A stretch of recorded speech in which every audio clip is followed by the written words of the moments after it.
Flash në Top Albania Radio. Informacionet kryesore të ditës.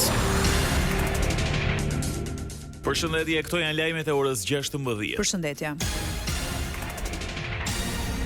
Opozita sot zhvillon protestën kombëtare në bulevardin Dëshmorët e Kombit. Policia e shtetit ka një plan masash për mbarvajtjen e tubimit të pasdites para kryeministrisë.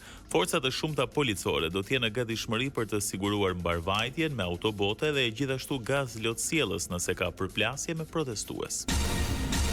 Policia ju drejtua me një shkresë Partisë Demokratike se duke i kërkuar përcaktimin e orarit të përfundimit të protestës. Po ashtu Partisë Demokratike i kërkohet mos lejimi i personave të maskuar, çka do të vështirësonte punën për identifikimin e tyre nëse përfshihen në akte dhuna apo përplasja.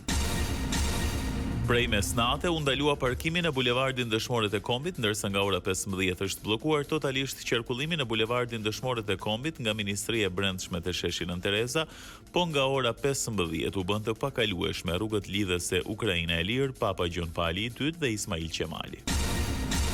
Sot protesta e opozitës para kryeministrisë, ambasada e Washingtonit në Tiranë ju bën thirrje qytetarëve amerikanë të kenë kujdes, ndërsa protestat dhe grumbullimet e mëdha shpesh nisin në mënyrë paqësore, situata mund të ndryshojë shpejt. Protesta mund të shtrihet në bloqet përreth dhe pranë godinave qeveritare duke shkaktuar ndërprerje të trafikut, devijime dhe mbyllje rrugësh. Udhëzimi ynë i vazhdueshëm është shmangja e zonave të protestave. Nëse ndodheni në qytet, ju lutem qëndroni vigjilent dhe jepini përparësi sigurisë suaj personale. Forconi masat tuaja të sigurisë duke zbatuar zakonet e mëposhtme, thekson ambasada amerikane. Lajmet në internet në adresën www.topalbaniaradio.com. Shqipëria shënoi përkeqësim në renditjen globale të indeksit të perceptimit të korrupsionit, nga 42 pikë në vitin 2024 përfundoi me 39 pikë në raportin e 2025-s, duke humbur 3 pikë dhe rënje me 11 vende në renditjen globale të Transparency International. Në raportin e vitit të kaluar ishim të 80-të mes 182 shteteve e aktualisht të 91. Lajme nga rajoni.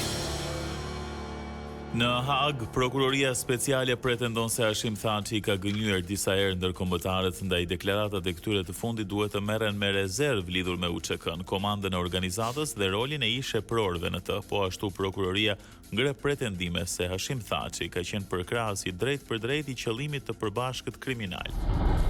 Sot dita e dytë e deklaratave përmbyllse në rastin gjyqësor kundër ish-presidentit të Kosovës Hashim Thaçi, ish-kryeparlamentarëve Kadri Veseli, Jakub Krasniqi e ish-deputetit Recep Selimi. Për rolin e tyre si epror të ushtrisë çlirimtare të Kosovës në kohën e luftës, prokuroria speciale kërkoi nga 45 vjet burg secili.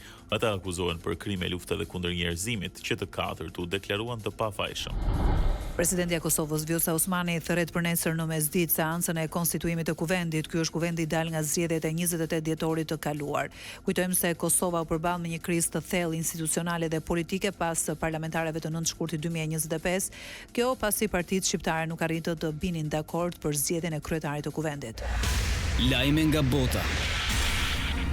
Mbreti Charles dhe Pallati Buckingham njoftuan gatishmërinë për të bashkëpunuar me policinë në rastin e ish-financierit të Jeffrey Epstein. Konkretisht, po hetohen në raportet se ish-princi Andrew ka ndarë informacione konfidenciale me Epstein, ndërkohë rasti vazhdon të shkaktojë polemika në Britaninë e Madhe, ku thuhet se sekretari i kabinetit qeveritar është gati të njoftojë dorëheqjen.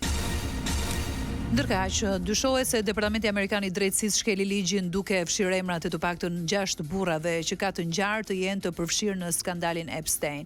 Kjo u zbulua kur ligjvënësit amerikan Ro Khanna dhe Thomas Massie aksesuan dokumentet e paredaktuara lidhur me financierin pedofil dhe konstatuan mos përputhjet. Ligjvënës demokratë e republikanë synojnë që departamenti të udhëhequr nga pambondi t'i japin kohën që i duhet për të hequr redaktimet nga dokumentet, por nuk e kanë përjashtuar mundësinë e bërjes publike të 6 emrave gjatë një seance të dhomës së përfaqësuesve, duke përfituar kështu nga imuniteti. Donald Trump kërcënoi se do të bllokojë hapjen e një ure që lidh Shtetet e Bashkuara me Kanadanë, ndërsa Washingtoni të kompensohet plotësisht për gjithçka që sipas tij ka dhënë fqinjit verior. Për urën, Gordie Howe, presidenti amerikan, bëri të qartë se nuk hapet nëse Kanadaja nuk i trajton Shtetet e Bashkuara me drejtësinë dhe respektin që meritojnë. Parashikimi i motit. Për sot vendi u ndikohet nga kushte atmosferike të paqëndrueshme, motivion me vranësira e alternime kthjellimesh, kryesisht në ultësirën perëndimore. Vranësirat e dendura shoqërohen me reshje shiu. Pas dite deri në mbrëmje vonë në ultësirën perëndimore, shirat marrin formën e shtrëngatave. Ndoqët një përmbledhje të zhvillimeve kryesore të ditës. Edicioni informativ I radhës është në orën 17. Unë jam Ersilda Doko. Unë jam Edi Hallaçi.